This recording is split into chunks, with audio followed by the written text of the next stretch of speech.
Greetings crafters and welcome to episode 72 of T-Kush35's Better Than Wolves playthrough. I come back into the game to see that somehow all of my brown sheep are escaped. Really not sure how that happened. And really kind of upset because there's no good way of reamassing them. Except by trying to gather them all up, and I have no idea where they all would have went, except maybe out here. Luckily, I suppose, that for the most part, they should be walled in. So we're going to go ahead and try to gather them up. I really don't know how they got out, except for some major glitch. Because there isn't anything... Oh, and the whole trees growing into torches thing happened again, unsurprisingly. Anyway, I don't know how they would have gotten out, because I didn't see any holes in their pen. And yeah, so I'm gonna gather them all up and then I'll be back. Oh, I found the hole. I don't know how that happened in the slightest. It must have burned up or something, or maybe I accidentally broke it at some point, but that's really dumb. It explains a lot, but it's really dumb. No, come back.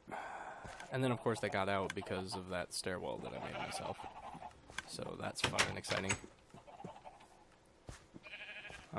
Yeah, anyway, gonna be back when I have more gathered up. No, you dirty zombie, those were my hard-groomed sheep. Why did you have to kill them? They were too young to die. Actually, I fully expected that to happen. It really sucks, but what are you gonna do? I don't have this place lit up yet. And in some ways that's good, because, you know, otherwise these birch trees would all be up in flames like my oak trees, which hopefully I'll be able to find some saplings for. But that definitely lit them all on fire. Lots of fun. Alright, the sheep gathering continues. See you in a bit. Alright, now that that disaster has been diverted, it seems that I can't really use fencing to keep them in. Which sucks, because that's the most convenient way to do it, but, oh well. So, for today, I'm thinking I want to get some of the groundwork for the mob trap done. Now, obviously, since that's going to be out of the safe zone, I can't quite do that completely yet, since it's nighttime. However, there is just a little bit of cleanup that we can do. I'm going to go ahead and feed the dogs here. Okay. So let's see, first of all, that's going to be inventory. Oh, I'll show you how many sheep I was able to recover. We lost at least 4, because I have 4 cooked mutton. They must have walked on the fire. So I've lost at least half of my sheep, which I guess in this pen's, in the story of this pen might be good, because the grass could only grow so fast.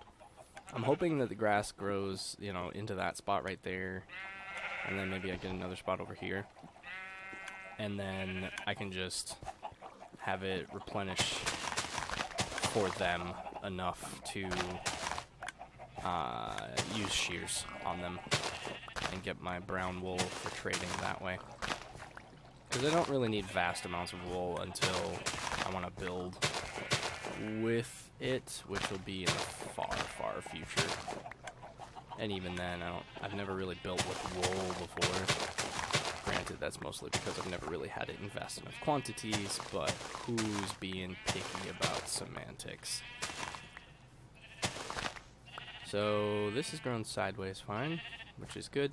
Yeah, so the hole was right there. No idea how it got there. I don't remember chopping that out, and I can't imagine just that one spot burning. That just seems weird to me.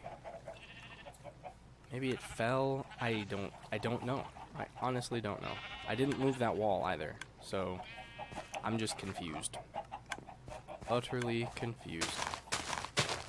But since there was a delay in time, we have an okay amount of sugarcane now, might be able to make that map so that exploring becomes profitable again. But for now, I'm just going to go ahead and stash them in here.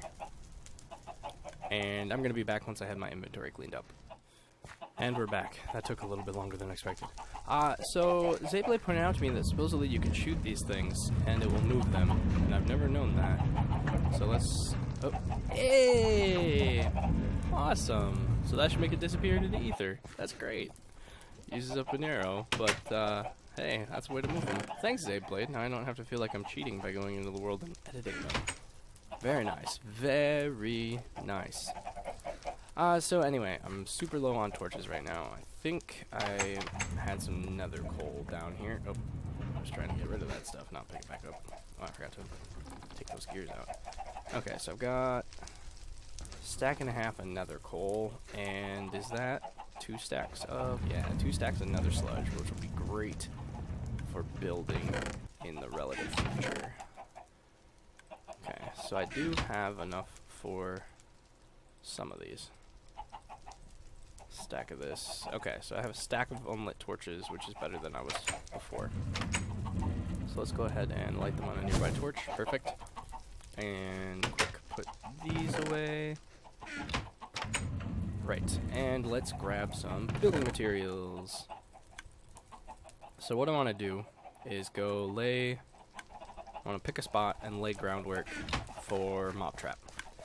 What I am thinking is that I know previously I was saying that I could put it right next to the base down in that river area there. However, I then remembered that witches and slimes are really good. Oh no, not rain. I don't want to deal with rain. Whatever. Witches and slimes are pretty darn good drops. Slime balls and witches warts for brewing. And if I want to do any sort of lots of brewing, I'm going to need witches warts.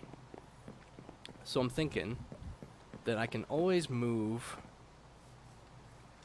the base. The mob tower, not so much.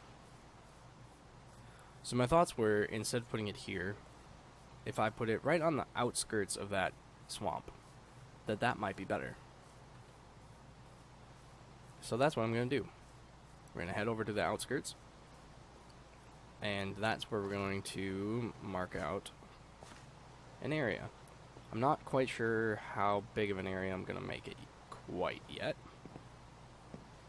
I still have to do some design checking, but like right here I think is going to be swamp. I don't think we get that information. No, we definitely don't get that information anymore. We do get distance to chunk boundary, which I like, because I'm going to put it all in one chunk. Oh, that's how I did it, is I put it in one chunk. Yeah. So if we go distance to chunk boundary 0 right here, and then, so I'm right along a chunk boundary here, because if I go one more, yeah. So that means this block right here is on a boundary. I don't know if it's on the outside or inside, but I'm going to go ahead and mark it. And then I keep going this way until it goes back up to 1.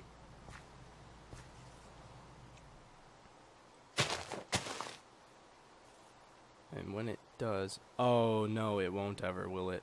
Because it's always on a chunk boundary because it's on a line. That's right. So I gotta do a different approach.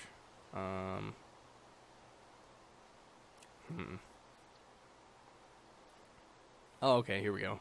I found another one right here. Okay, that was easy. So here's another chunk boundary.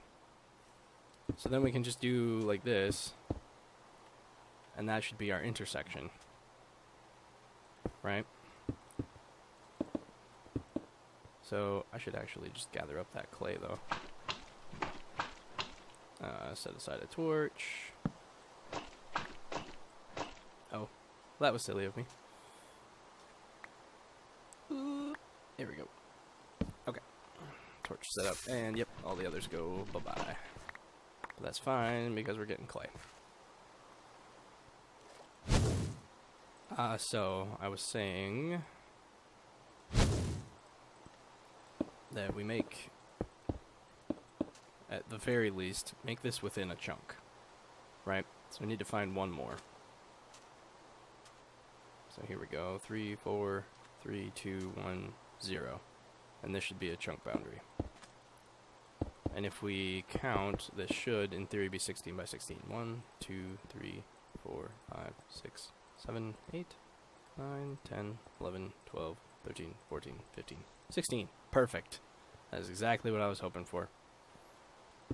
So I'm going to go ahead and make this completely flat. So this chunk, I think, should be swamp. I don't see why it wouldn't, because it's within, you know, the other chunk biome, and it had the lily pads.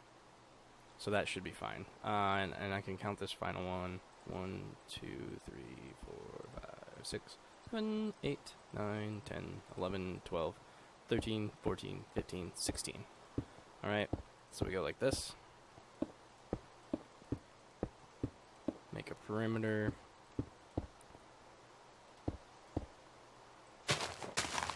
And then we will have the foundation of the mob trap made. Now, I might, however, want to make this out of not loose cobblestone. Of course, I thought of that just now. Because if I dig out anywhere underneath this, it's just going to fall. And that's not exactly what I want. But I can deal with that later. Right now, I want to get all of this prepared. So what I'm starting with is a completely flat area. Yeah, I'm going to want different blocks for the foundation here too. I guess I need a lot of stone. I can turn that off. But this at least gets the framework.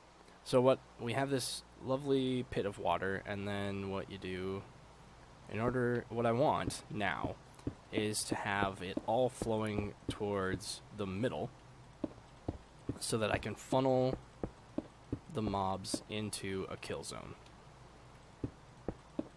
So in order to do that is you start with completely filled water with all water sources.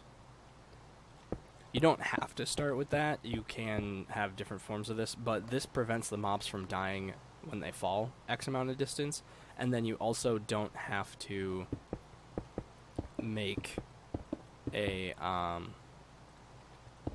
pattern that forces the mobs to like only fall a couple levels and then they hit another level, but then they have to walk again before they fall off the spawning pads.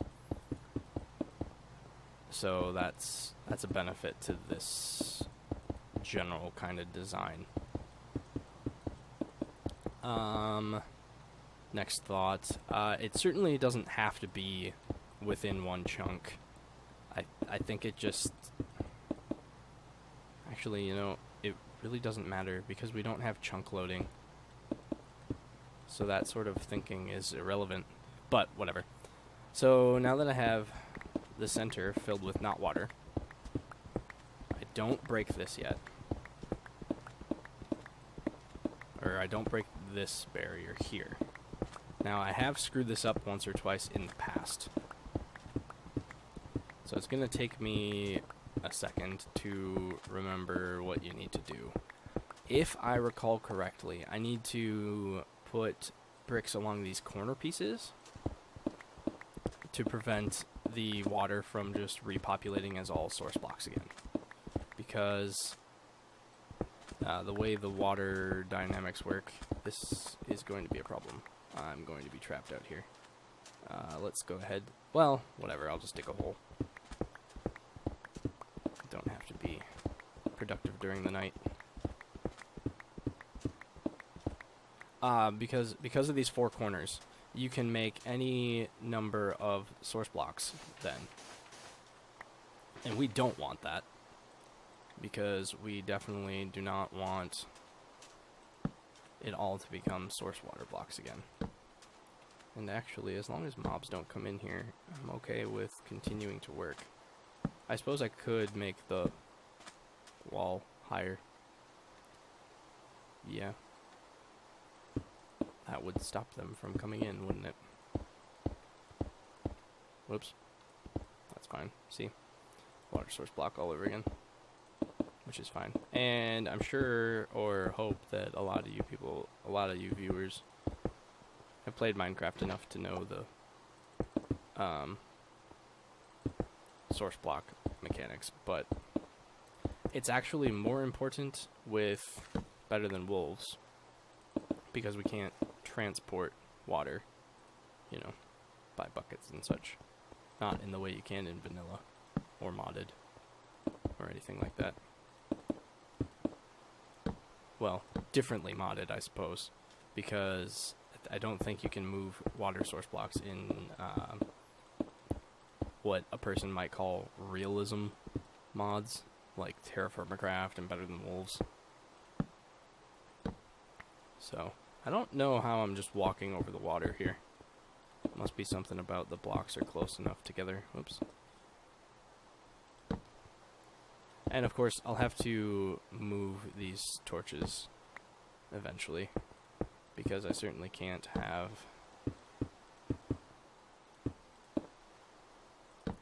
torches on the inside of the mob trap, because that would kind of defeat the purpose. So we're making this wall. Apologies for the slightly boring wall making. It is kind of vital for my safety. And if any mobs came at me, I wanted you guys to be able to see the excitement right away. Okay, there we are. So, like I was saying, I think what I have to do is block off these corners. And then just not have mobs drop along the outer edge. Otherwise, they could just sit there and never go anywhere.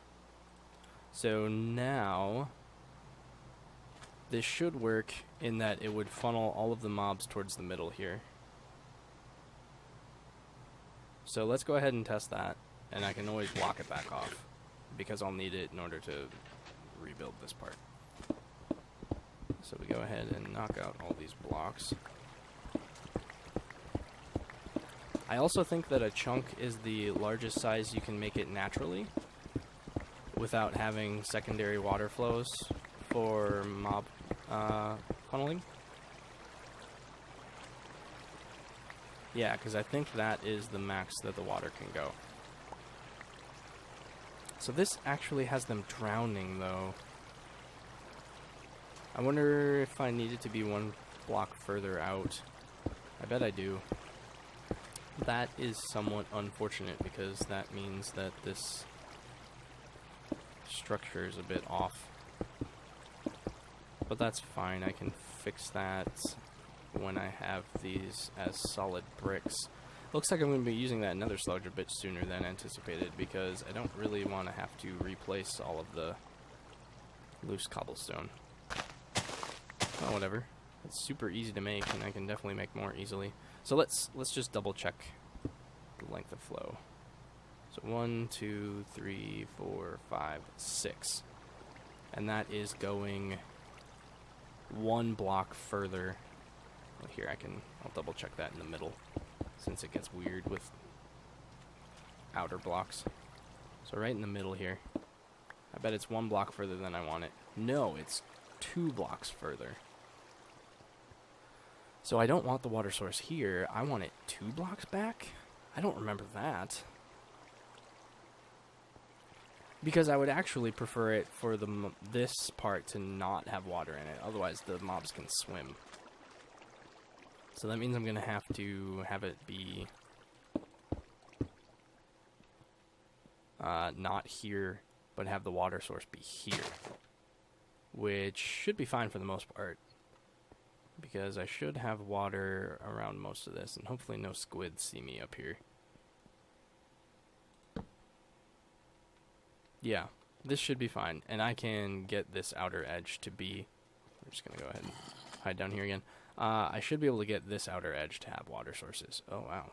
A red moon. Is that what it colors it? Yeah, when it's gloom. Wow. That's fun. Alright, well, currently there's not much more I can do except wait. So I'm going to check how much I have recorded. I have a little bit less time than usual, so I will be right back.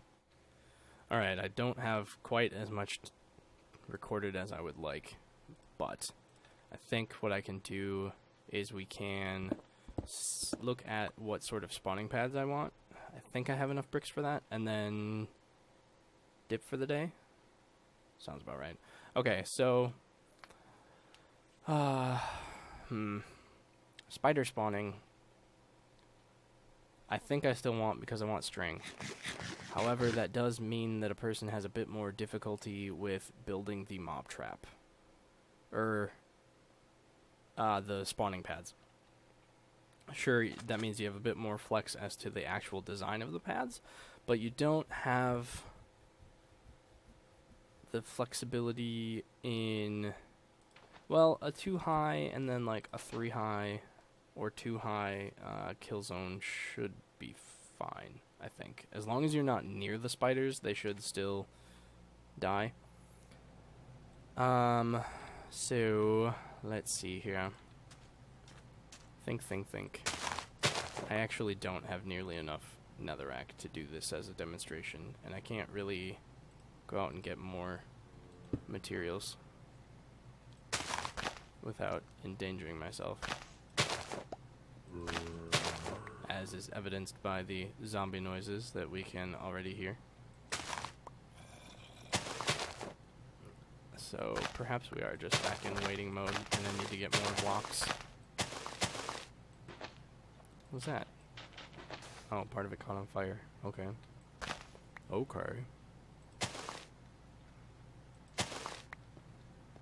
Alright, I guess I will be back when it is morning and I have more blocks. So, I will see you then.